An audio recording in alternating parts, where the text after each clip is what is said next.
2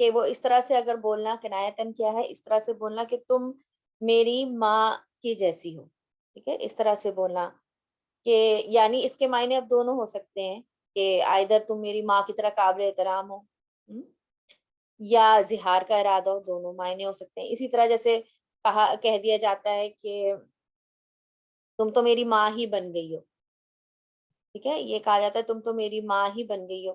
تو اب یہ جو چیز، آنٹی آپ کا وہ کھل گیا ہے، اسٹاپ ویڈیو کر دی، میں نے کر دیا، ٹھیک ہے۔ تو اب یہ کہہ دینا کہ جیسے کہہ دینا تم تو میری ماں ہی بن گئی ہو، تو یہ کیا ہے کہ اس میں نیت حرام کرنے کی نہیں ہو سکتا ہے کہ اس میں نیت حرام کرنے کی نہ ہو، بلکہ یہ نیت ہو کہ بھئی تم اتنی انسٹرکشنز دیتی ہو کہ تم تو میری ماں ہی بن گئی ہو بالکل، ٹھیک ہے، یا تو مجھے اتنی نصیحت کرتی ہو کہ تم بالکل میری ماں کی طرح بہیو کری ہو۔ تو نیت کا فرق اس میں آ جاتا ہے، ایک ہوتا ہے جو کہ بالکل ایبسولوٹ اظہار ہوتا ہے جس میں واضح الفاظ استعمال ہوتے ہیں، دوسرا طریقہ ہوتا ہے کنایتن جو کہ جس میں نیت جو ہے وہ حرام کرنے کی نہیں ہے۔ اور جاہلیت کے دور میں تین طرح تھے، طلاق کے تین طریقے تھے جاہلیت کے دور میں، ٹھیک ہے، اسلام سے پہلے۔ اور وہ کیا تھے کہ ایک تو یہ زہار جو میں نے آپ کو بتایا، اور زہار جو ہے وہ 3 طلاق کے برابر ہوتا تھا، اور اس میں رجوع کا حق نہیں ہوتا تھا، یہ طلاق بائن ہوتی تھی، اس کے بعد رجوع کا کوئی حق نہیں تھا۔ اس کے علاوہ ایک اور طریقہ ہوتا تھا الہ کا، الہ جو ہے وہ انشاءاللہ قرآن میں آگے آئے گا، تو اس کو ہم پڑھیں گے ڈیٹیل میں۔ ویسے اس میں ایک صرف آئیڈیا کے لیے آپ کو بتا رہی ہوں کہ وہ طریقہ کیا ہوتا ہے کہ اس میں اگر کوئی شوہر بیوی پر الزام لگائے، اس نے غلط طریقے سے بیوی کو دیکھا کسی غلط حالت میں کسی کے ساتھ، تو پھر وہ شوہر بیوی پہ اس کا الزام لگائے اور 4 گواہ نہ پیش کر سکے، تو اس پر جو ہے پھر میاں بیوی دونوں قسمیں کھاتے ہیں کہ تین بار دونوں قسم کھاتے ہیں کہ نہیں یہ جھوٹ بول رہا ہے، یہ جھوٹ بول رہا ہے، اور چوتھی بار جب قسم کھاتے ہیں تو اس بات کا ایڈیشن کرتے ہیں کہ ہم میں سے جو بھی جھوٹ بول رہا ہے اس پر جو ہے وہ اللہ کی لعنت۔ تو اس طرح سے جو ہے وہ قسمیں کھلوائی جاتی ہیں اور اس کے بعد ان کی علیحدگی کروا دی جاتی ہے، ٹھیک ہے۔ تو یہ ایک اور طریقہ تھا، یہ ڈیٹیل میں انشاءاللہ قرآن میں آگے آئے گا۔ اور تیسرا جو طریقہ تھا وہ طلاق کا طریقہ تھا، جو کہ ریگولر طلاق ہوتی ہے، اور اس میں یہ کئی بار اپنی بیویوں کو طلاق دیا کرتے تھے، کوئی کوانٹٹی کا یہ مطلب وہ نہیں رکھتے تھے، کہیں کہ 3 طلاق کا وہ نہیں رکھتے تھے، بلکہ ملٹیپل طلاق دیا کرتے تھے۔ اور اللہ سبحانہ و تعالیٰ نے زہار کو اور الہ کو کیا کر دیا، یہ اب برقرار نہیں ہے، ان کو حرام قرار دیا، اب زہار کو حرام قرار دیا اور طلاق کو برقرار رکھا، جو ہماری شریعت، ٹھیک ہے۔ تو یہاں پر کیا بتایا جا رہا ہے کہ الذین یظاہرون منکم من نسائکم، وہ لوگ جو زہار کرتے ہیں تم میں سے اپنی بیویوں سے۔ تو یہاں سے یہ بھی پتہ چلتا ہے کہ نسائہم سے یہاں کیا مراد ہے، بیویاں، اپنے زوج مراد ہیں، اور زہار جو ہے وہ صرف بیوی سے ہوتا ہے، ٹھیک ہے، لونڈی سے بھی ایون نہیں ہوتا، یہ صرف بیوی سے ہوتا ہے۔ اور نہیں وہ ان کی مائیں، ماں ہن امہاتہم، نہیں وہ ان کی مائیں، ٹھیک ہے، ان کے کہنے سے کچھ نہیں ہو جاتا، وہ ان کی مائیں نہیں بن جاتی، بلکہ ان کا الگ رشتہ ہے، ماں کا الگ رشتہ ہے۔ اور یہاں سے یہ بھی پتہ چلتا ہے ہمیں کہ اس طرح کے الفاظ ادا کرنے میں ذرا جیسے میں نے آپ کو بتایا کہ ایک کنایتن ہوتا ہے، لیکن اس پہ دونوں طریقے سے تھوڑا سا انسان کو کیئرفل ہونا چاہیے، اور اس طرح کی باتیں نہیں کرنی چاہیے۔ یوزلی ہم بول دیتے ہیں لیکن اس طرح سے نہیں کہنا چاہیے۔ نہیں مائیں ان کی مگر وہ جنہوں نے جنم دیا انہیں، یعنی ماں تو بتایا جا رہا ہے کہ وہی ہے جس نے تمہیں پیدا کیا، اور اس کے علاوہ آپ کو پتہ ہے کہ جو رضائی مائیں ہوتی جنہوں نے دودھ پلایا وہ رضائی مائیں کہلاتی ہیں۔ اس کے علاوہ امہات المومنین جو ہیں وہ بھی مومنوں کی مائیں ہیں، اور عربوں میں اسپیشلی یہ چیز تھی کہ دادی نانی جو ہیں وہ بھی ماں کی کیٹیگریز میں آتے تھے، ماں کی طرح ان کا احترام تھا، ماں کی کیٹیگری میں آتے تھے، ٹھیک ہے۔ تو یہاں اللہ سبحانہ و تعالیٰ یہی بتا رہے ہیں کہ دیکھو مائیں تو وہی ہیں جنہوں نے تمہیں جنم دیا ہے، یا جو چیزیں تمہیں بتا دی گئی کہ رضائی ماں بھی ہو سکتی ہے، مات المومنین تمہاری مائیں ہیں، اس کے علاوہ تمہاری بیویاں یا کوئی اور رشتہ تمہاری ماں نہیں بن سکتا، جیسے منہ بولی ماں یا کسی اور کو کس طرح سے کہہ دینا، یہ نہیں ہو سکتا۔ اور بے شک البتہ وہ کہتے ہیں نامعقول ناپسندیدہ، منکرین من القول بات و زورن اور جھوٹ، یعنی جو زہار کی بات کرتے ہیں وہ بالکل ناجائز اور جھوٹی بات کرتے ہیں، نہ شریعت میں ایسا کوئی حکم دیا گیا ہے اور نہ ہی یہ مناسب بات ہے، یہ جھوٹی بات ہے۔ اور منکر جو ہے اس کا روٹ ورڈ ہے نون کاف را، اور اس کا مطلب ہوتا ہے ناجائز بات کرنا، ناجائز یا جس ایسی بات جس سے طبیعت عقل اور شریعت سب انکار کرتے ہیں، ایسی بات کو منکر کہتے ہیں، ایسی چیز کو منکر کہتے ہیں جس سے شریعت بھی انکار کرتی ہو، عقل بھی سمجھ جو ہے وہ اس کو ریفیوز کرتی ہو، اور طبیعت کے لیے، طبیعت وائز بھی، نیچر وائز بھی انسان اس کے لیے ایکسیپٹیبل نہ ہو، ٹھیک ہے۔ اور زورن جو ہے اس کا روٹ ورڈ ہے واو زائی اور را، اور یہ ہے سیدھے راستے سے ہٹ کر چلنا، ٹھیک ہے، سیدھے راستے سے ہٹ کر چلنا یا ٹیڑھی بات اس کے لیے، یا جھوٹ کے لیے آتا ہے، آپ کو پتا ہے کذب بھی جھوٹ کے لیے آتا ہے، یہ ایک اور ورڈ ہے جھوٹ کے لیے زورا۔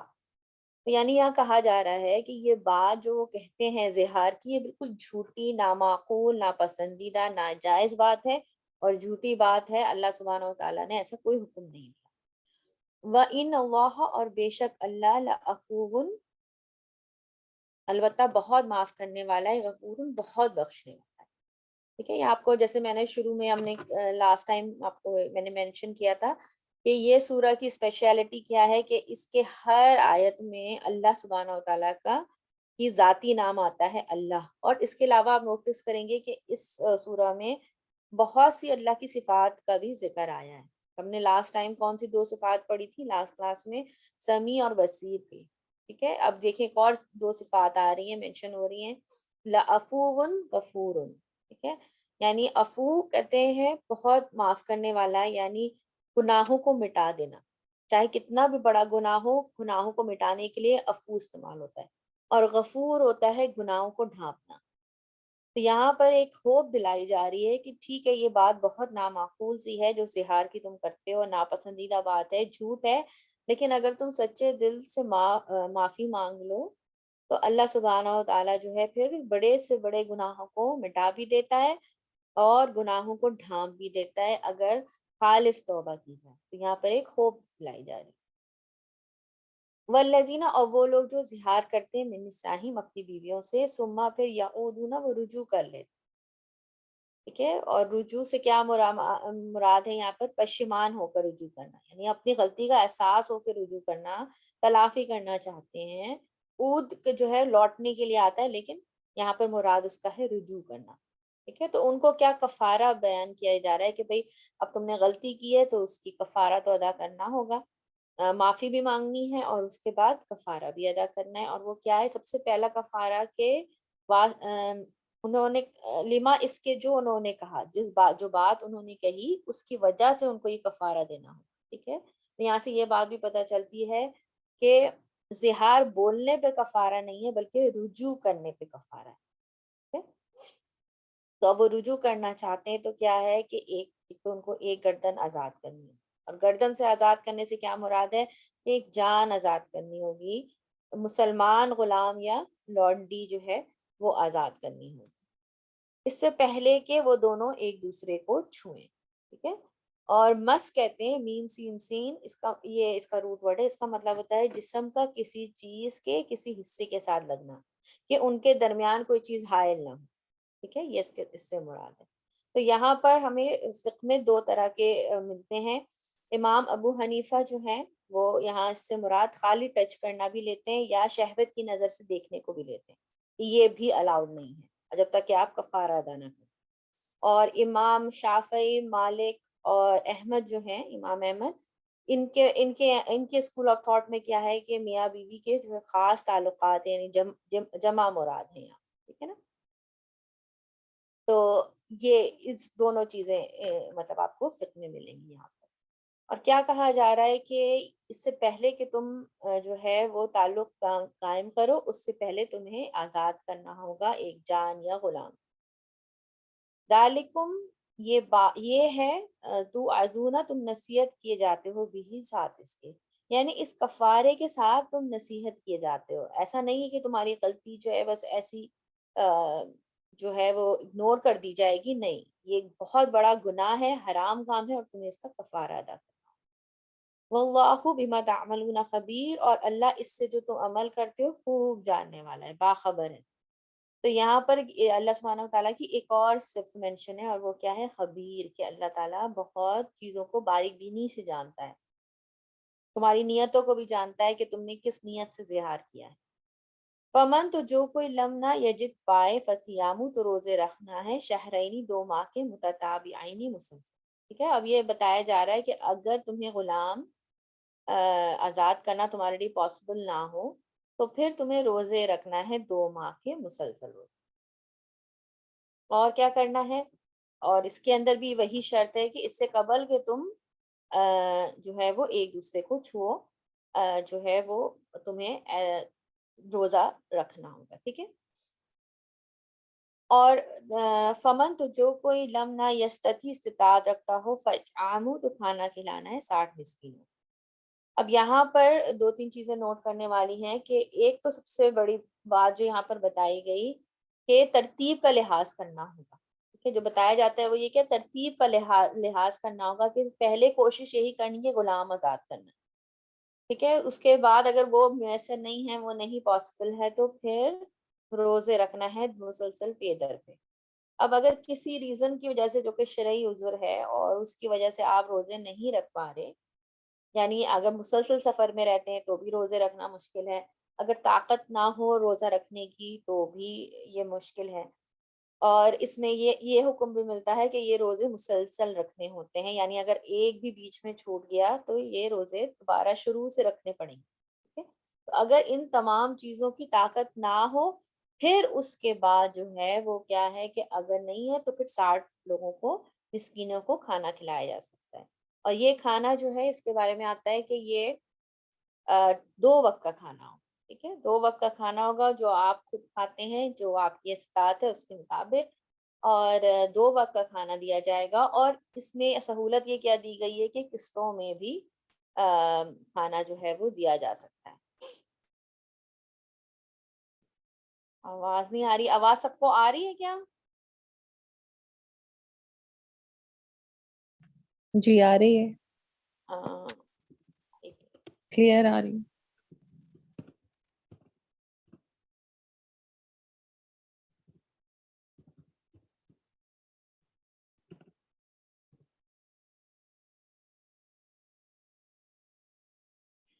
چلیے، اعوذ باللہ من الشیطان الرجیم، بسم اللہ الرحمن الرحیم۔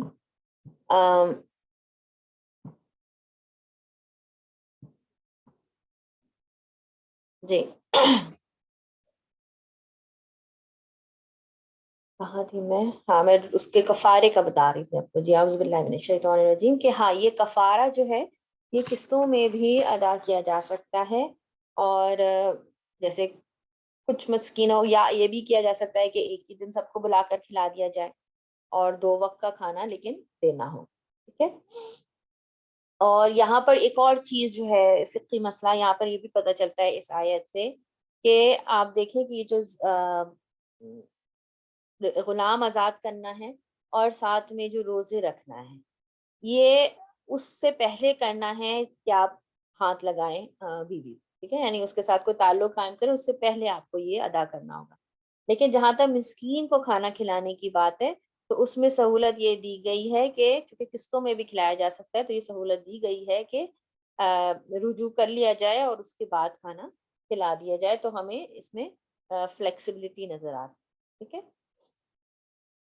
اور اس میں کیا بتایا گیا اور آگے کہ یہ اس لیے ہے کہ تاکہ تم ایمان لاؤ اللہ پر اور اس کے رسول پر، یعنی یہ کفارہ دین تم پر لگانے کا مقصد کیا ہے کہ تم تجدید ایمان کرو، یعنی دوبارہ سے اللہ اور اس کے رسول کے ایمان کو اپنے دل میں تازہ کرو، ٹھیک ہے، اس کفارے کے ذریعے کہ ہاں میری بھی پکڑ ہو سکتی ہے۔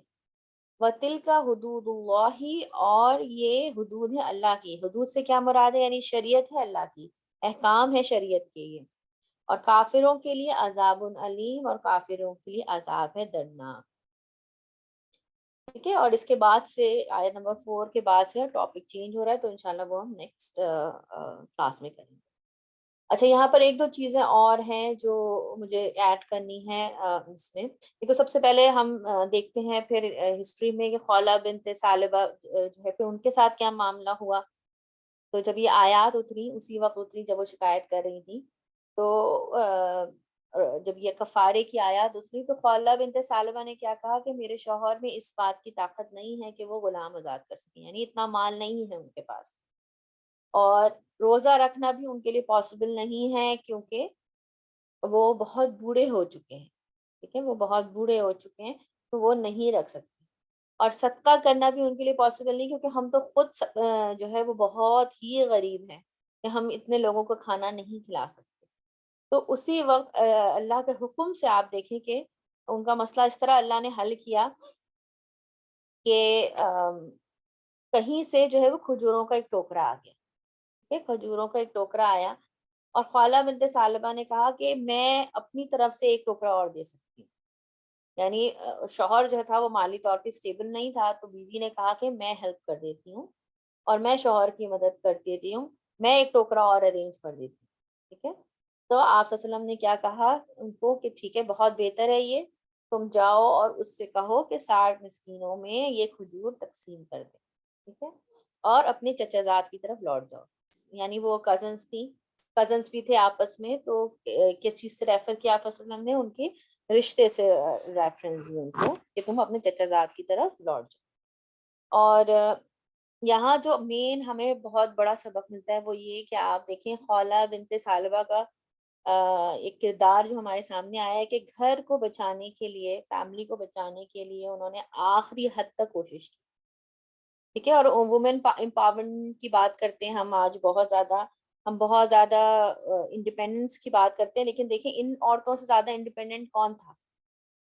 یہ گئی رسول اللہ کے پاس، ان کو مسئلہ ہوا، ان کے شوہر نے غصے میں ایک بات بول دی، لیکن یہ چونکہ گھر رکھنا چاہتی تھی، اس کی کوشش کرنا چاہتی تھی، اور پتا تھا کہ شوہر کی بھی نیت خراب نہیں، بس غصے میں انہوں نے بول دیا ہے، تو وہ گئی رسول اللہ صلی اللہ علیہ وسلم کو شکایت بھی کری. ایسا نہیں ہے کہ انہوں نے کنسرن شخص کے ساتھ اپنی شکایت کی، یہ نہیں کہ ہر ایک کو بولنا شروع کر دیا. کنسرن شخص کے پاس گئیں جو ان کی ہیلپ کر سکتا تھا، اس کے پاس گئیں، اس کو شکایت بھی کی، اللہ سے بھی شکایت کی، اور ان کو اپنا مسئلہ بیان کیا اور اپنے مسئلے کا حل مانگا، جس پر اللہ سبحانہ و تعالیٰ نے ان کے اصرار پر یہ آیات اتاری. اور نہ صرف یہ بلکہ انہوں نے اپنے شوہر کو آگے بڑھ کے ہیلپ بھی کی، یعنی آخری حد تک اپنا گھر بچانے کی کوشش کی. اور یہی چیز جو ہے وہ آج کی جنریشن میں لیک کر رہی ہے. آپ دیکھیں ڈیورس کا جو ریٹ اتنا بڑھ گیا، اس کا ریزن کیا ہے کہ آپس میں ٹالرنس نہیں ہے، آپس میں برداشت نہیں ہے، کہ اگر کوئی غلطی ہو گئی آگے والے پارٹنر سے تو بس اب یہ پتھر کی لکیر ہو گئی، اب ہم نے گھر کو ختم کر دینا. تو یہ جو چیز آج لیک کر رہی ہے، یہ فیکٹر جو آج لیک کر رہا ہے، اس کی وجہ سے پھر دیکھیں ڈیورس ریٹس بھی بڑھ رہی ہیں. اور دیکھیں خولہ بنت ثعلبہ جو ہم نے فرسٹ آیت پڑھی تھی تو اس میں ہم نے کیا سیکھا تھا کہ ان کو اپنے بچوں کی بھی فکر تھی بہت، کہ اگر طلاق ہو گئی تو میرے بچوں کا کیا ہوگا، فائنینشلی بھی وہ جو ہے سفر کریں گے، اور ماں کی بھی جو ہے وہ توجہ، باپ کی بھی توجہ بھی ان کو اس طرح سے نہیں ملے گی. تو اس چیز پر بھی شی واز فوکسڈ، ان کو اس چیز کا پتا تھا کہ یہ چیزیں جو ہیں وہ لیک کر سکتی ہیں.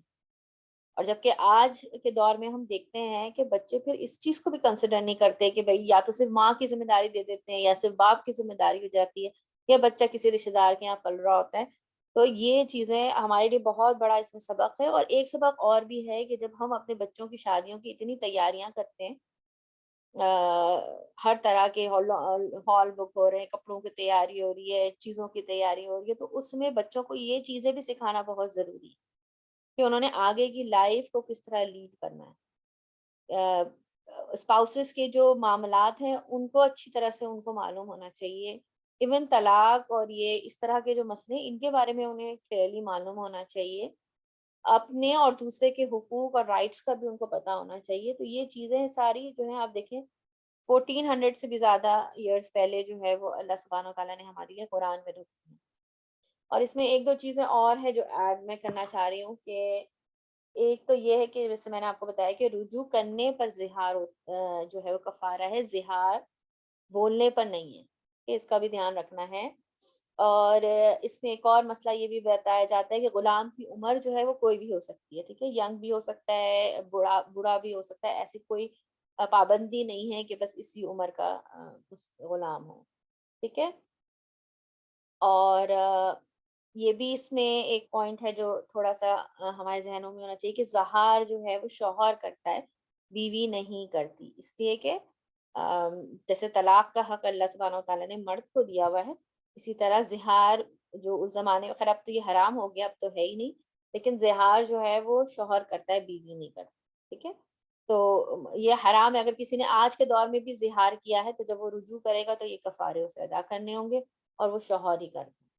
اچھا، کفارہ جو ہے وہ مرد پر ہوگا۔ یہاں تو خولہ بنت ثعلبہ نے ایکسٹرا آرڈنری طریقے سے اپنی فیملی لائف کو بچانے کے لیے ایک انڈیپینڈنٹ ڈیسیشن لیا ہے انہوں نے، وہ ایون وہ اپنے شوہر کے پاس واپس پلٹ کر بھی نہیں گئی، اور انہیں رسول اللہ سے خود ہی ساری چیزیں ڈسکس کر لی کہ نہیں بھائی، وہ غلام بھی آزاد نہیں کر سکتے، وہ صدقہ، اس کی روزے کی بھی ان کے اندر ہمت نہیں ہے، صدقہ ہی ایک طریقہ ہے جو کر سکتے ہیں، اس میں بھی میں ہیلپ آؤٹ کروں گی، ٹھیک ہے۔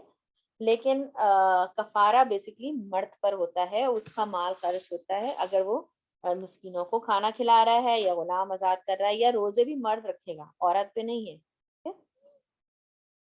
اچھا، اگر کوئی رجوع کرنا نہیں چاہتا، فرض کریں کسی نے زہار کیا اور وہ رجوع نہیں کرنا چاہتا، تو پھر باقاعدہ اس کو طلاق دینی ہوگی۔ جیسے تو طلاق کا طریقہ ہے کہ پہلی طلاق دی جائے، پھر ویٹ کیا جائے دل اس کی پاکی کے لیے، ویٹ کیا جائے عدت ختم ہونے کے لیے، پھر اس کے بعد سیکنڈ طلاق دی جائے، پھر عدت کے لیے ویٹ کیا جائے، جو پراپر طریقہ ہے طلاق کا، اس طرح سے پراپر طلاق دینی ہوگی۔ صرف زہار کر دینے سے طلاق نہیں ہو جاتی۔